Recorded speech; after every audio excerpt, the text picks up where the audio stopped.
the hardest thing is when you play it for somebody and you go, what do you think? Because nobody goes, that's great. Everybody has an opinion.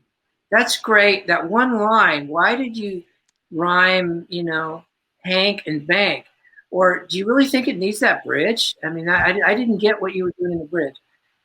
And you can play it for 10 different people, Yep. and they're all going to say opposite things. That's exactly right. And what you have to do, and also when you get into the actual business side of it, you could play it for 10 people in the music industry, producers, whatever, and the same thing.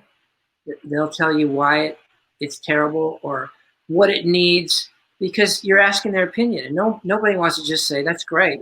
Right. So, what you have to do is you have to gauge how upset am I by what they're saying, and if the more upset you are, this is counterintuitive, but the more offended and upset you are, the more they're probably right. Because Yeah. if I love it and somebody goes, I just don't hear it. Why did you have like I wrote the song I wrote for Wailing. It's called "Working Without a Net," and it's about him. I had a conversation with him. He was talking about getting off drugs, and I ran home and I grabbed Don Cook and Gary Nicholson. I said, "We got to write this song. Wow. It's all fresh in my head." What he's telling me, we wrote it.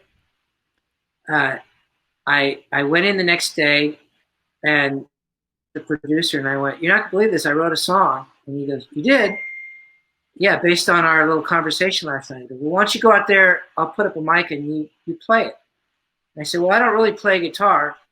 But I went out there and I was playing guitar like ow, ow, ow. And I sang it.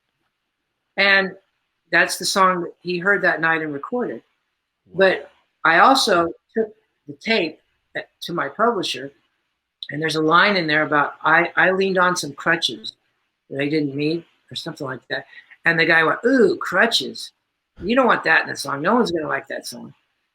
But I knew it was good. And I went, okay, whatever, next. If I had been really like hurt, I would have known that, oh shit, he found out my weak line.